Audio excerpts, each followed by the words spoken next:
En Quintana Roo recientemente se han registrado disputas entre taxistas y operadores de Uber, debido a que estos últimos se dijo, el Poder Judicial de la Federación dijo que no necesitan concesión en el Estado para brindar sus servicios. Y para abordar este tema, saludo con gusto a Gerardo Carrasco, es abogado litigante, socio también del despacho Soledad y Carrasco. Buenas tardes, abogado, para poder aclarar desde su punto de vista qué es lo que está pasando en Quintana Roo, que están afectando no solamente a los operadores de Uber, sino incluso a los usuarios. Y esto pues está alejando incluso también al turismo. Abogado, buena tarde.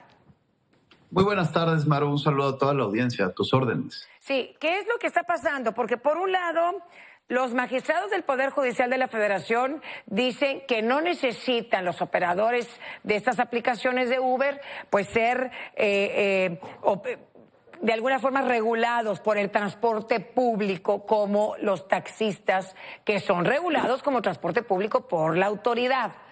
Con base en eso, pues arrancan las funciones y empieza la bronca. Y se están dando con todo, afectando los operadores de los taxis, incluso el camino por donde va el Uber, incluso agrediendo a los operadores y a los usuarios.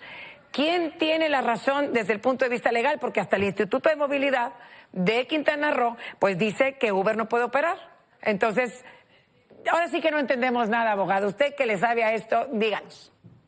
Con mucho gusto. Mira, digo, para empezar y contextualizando un poquito, efectivamente, hace casi 2 semanas, Uber obtuvo un amparo, en definitiva, por parte de un tribunal colegiado del Poder Judicial de la Federación, es decir, en última instancia, una resolución inatacable y definitiva, en donde dicen que la ley de movilidad del Estado de Quintana Roo no es constitucional porque pues contraviene ciertos derechos y principios como el de igualdad, el equiparar a un servicio público como es el de taxi con un servicio privado como es el servicio de transporte que se presta a través de este tipo de plataformas. Entonces, lo primero que hace el tribunal, y no lo hace porque se le ocurrió a este tribunal, lo hace porque la Suprema Corte ya dijo lo mismo en otros 2 casos,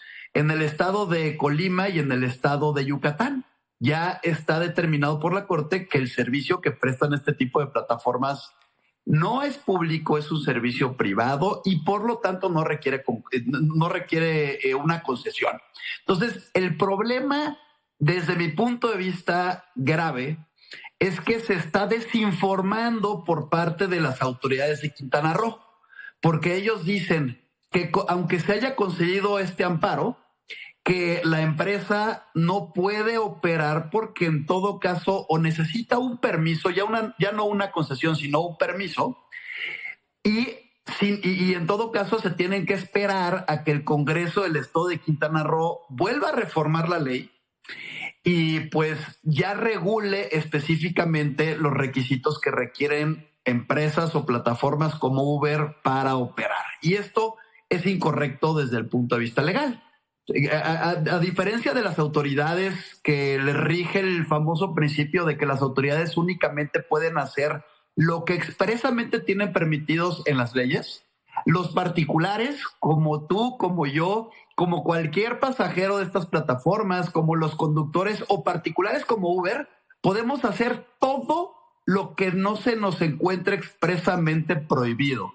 Es decir, desde hace un par de semanas que Uber obtuvo este amparo, puede sin ninguna restricción circular y prestar el servicio en el estado de Quintana Roo. Sin embargo, pues hablando un poquito del ingrediente político, hay ciertas amenazas de dejar de apoyar al partido político que gobierna la entidad en caso de que, aunque ya exista un amparo, no se haga algo contra Uber. Entonces, la desinformación por parte de las autoridades, permítame usar esta expresión, envalentona un poquito a los taxistas, piensan que como dicen las autoridades, efectivamente Uber sigue siendo ilegal y pues se dan todos estos problemas y pues temas incluso de golpes que han sufrido conductores y pasajeros y se presenta un problema muy, muy importante. Por supuesto que es muy importante porque estamos, para empezar, sabemos que Quintana Roo, Playa del Carmen, toda la Riviera Maya es de lo, digamos, más socorrido en cuanto a turismo, no solamente nacional, internacional también. Y que esto salga a la luz, que esto esté sucediendo en este lugar tan importante para nosotros en México por la llegada de los turistas, pues estamos dando una muy mala imagen por un lado.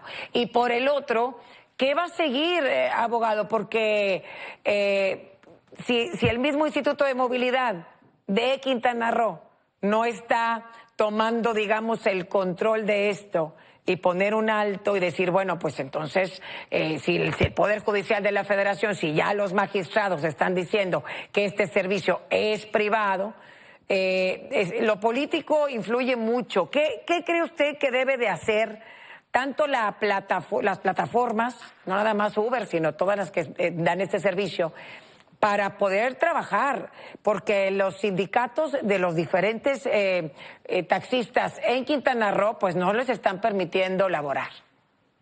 Efectivamente, como dices, es una de las zonas turísticas más importantes del país, quizá la más importante después de Los Cabos. Y el tema es que también el servicio de taxis es el más caro de México. Claro. Entonces hay negocios muy importantes que se pudieran llegar a estar afectando. Y si tenemos al Instituto de Movilidad diciendo que van a detener a todos los conductores de Uber antes de que sus partidos políticos reformen la ley nuevamente, pues esto manda un mensaje de que Uber opera en la ilegalidad, y esto no es cierto porque tiene el amparo.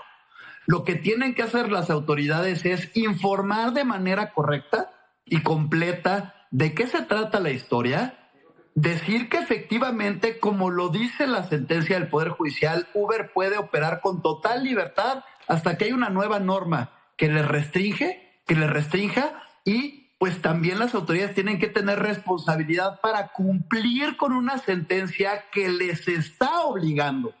Es decir, hay artículos en la ley de amparo donde se prevé que incluso autoridades que se nieguen a aceptar y a cumplir una sentencia de amparo pudieran estar cometiendo un delito que se castiga con prisión entre 5 y 10 años.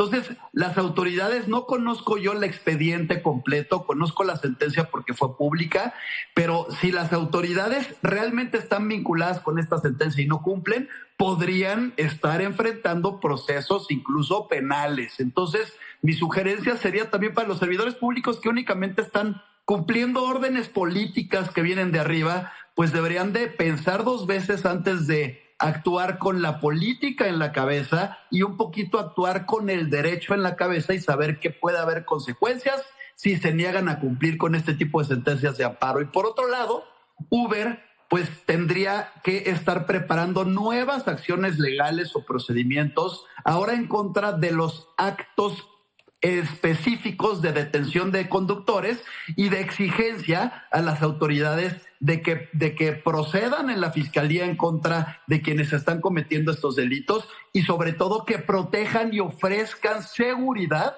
específicamente a este tipo de plataformas, aunque esto pese políticamente. No podemos tener políticos gobernando, sino necesitamos buenos servidores públicos que se quiten, una vez que ganaron y llegaron al poder, la política de la cabeza y gobiernen con el Estado de Derecho en su actuar y en la cabeza también.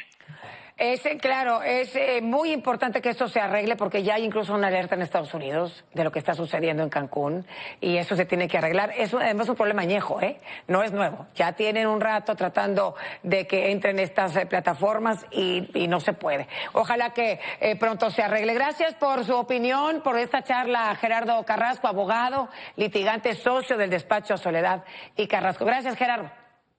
Muchas gracias a ustedes, a sus órdenes. Gracias, muy buenas tardes.